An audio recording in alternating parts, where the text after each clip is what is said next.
আসসালামু আলাইকুম রাহমাতুল্লাহ।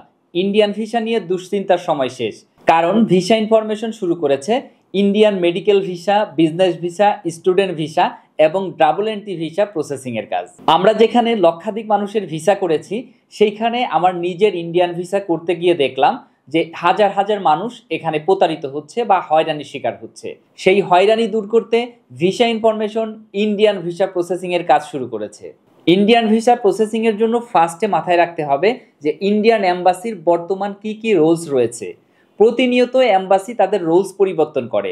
এই রুলসের সাথে আপডেট থেকে যদি ভিসার অ্যাপ্লিকেশন করা যায় তাহলেই ভিসা হয়। বর্তমানে যদি আপনি মেডিকেল ভিসার জন্য ইন্ডিয়াতে যেতে চান, তাহলে ফার্স্টে যেটা করতে হবে, আপনি যে হাসপাতালে বা যে ডাক্তারের কাছে পেশেন্ট দেখাবেন সেই হাসপাতালের অ্যাপয়েন্টমেন্ট নিতে হবে।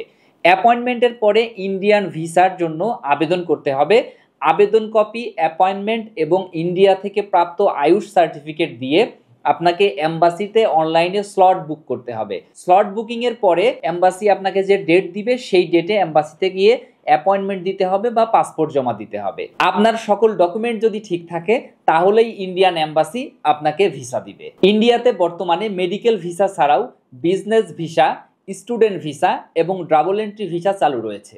আপনি যদি ইন্ডিয়া সহ বিভিন্ন দেশের যে কোনো ধরনের ভিসা করতে চান, তাহলে অবশ্যই ভিসা ইনফরমেশন অফিস ভিজিট করবেন। আমরা সরকার অনুমোদিত ট্রাভেল এজেন্সি। আমরা প্রায় লক্ষাধিক মানুষের ভিসা করেছি। সুতরাং আপনার ভিসার কাজটি করুন একজন দক্ষ ভিসা স্পেশালিস্ট দিয়ে। ইনশাআল্লাহ আপনাদের সাথে দেখা হচ্ছে ভিসা ইনফরমেশন অফিসে।